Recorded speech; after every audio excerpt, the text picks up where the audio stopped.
Osamu Dazai is without doubt one of Japan's greatest authors, one of the most influential writers of the 20th century. His direct cutting style and startling works like No Longer Human and The Setting Sun, frequently featuring autobiographical elements, somehow managed to encapsulate something uniquely human, as well as the atmosphere of post-war Japan. Perhaps that's the reason for his enduring legacy and his ability to touch readers even now, 100 years later. His works are profoundly lonely, deeply intimate, and insightful, thought-provoking classics for the new age. Today I'm paying homage to Osamu Dazai, tracing his steps in Mitaka, the city where he lived. I'm standing in front of the Dazai Osamu Literary Salon, first established in 2008 to commemorate the 60th anniversary of his death. Significantly, the literary salon, where you can obtain your map with routes to follow in his footsteps and browse his novels in various languages, is built on the site of the Isamoto liquor shop, of which Dazai was a frequent visitor. It is also the setting of his novel Junigatsu Yoda.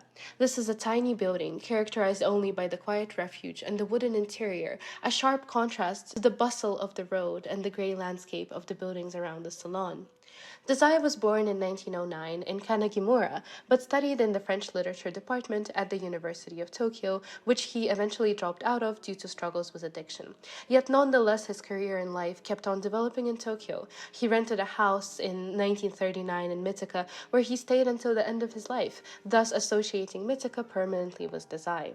While in Mitaka, he wrote Kakekomi Utai, An Urgent Appeal, Onanaketo, Women's Duel, and Hashira Meroso, Run Melis.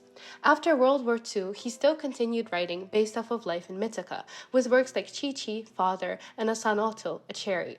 It is here that he wrote No Longer Human, Ninjan Shikaku, and drowned himself in the river. It is here that the path of the river flows and his gravestone lies. But I'm getting ahead of myself. We are, after all, still on the first step of the route. The second step was unfortunately closed on the day I visited. In general, it seems that the places dedicated to Dazai are frequently closed off, so when timing your visit, it is impossible to be sure. But the second step would have been a model of his house. You can see a small version here. Dazai was born into a wealthy family in northern Japan. He was the 10th out of 11 children, and his household was staffed with servants who largely raised him, as his father was frequently absent and his mother ill. He grew up wealthy, and this was a source of privilege to him, although it was also uncomfortable. He had a difficult family relationship. His father died of lung cancer, and Dazai went on to study a form of Japanese chanted narration used in performances.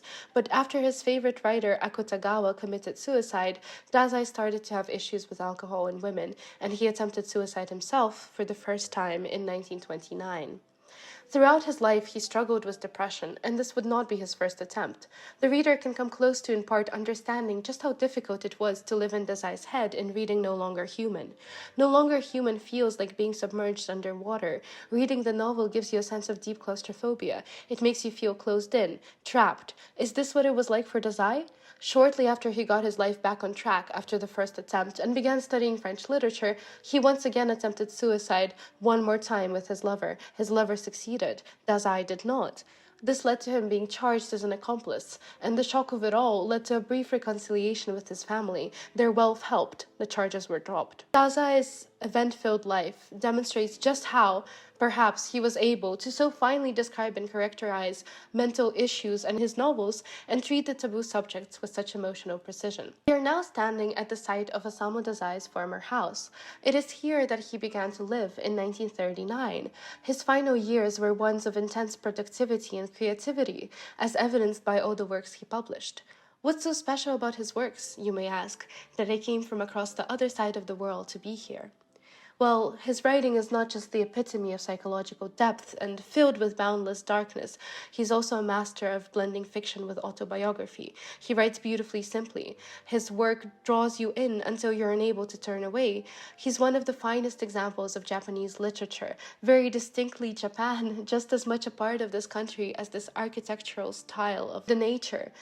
His perspectives, his humor, his insights, his nuanced takes from different perspectives and characters. Is it any wonder he remains so popular today?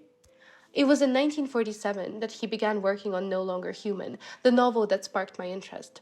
This one was more personal than the rest, it seems, because No Longer Human is about a man's slow decline and descent to madness. It was published just months before his death. Was it his last letter? His last words?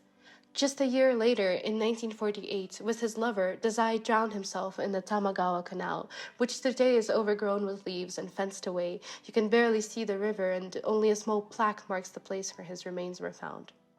His grave, on the other hand, is a place of quiet reflection, located at the Senrinji Temple in Mitaka. It is our final stop on today's short journey.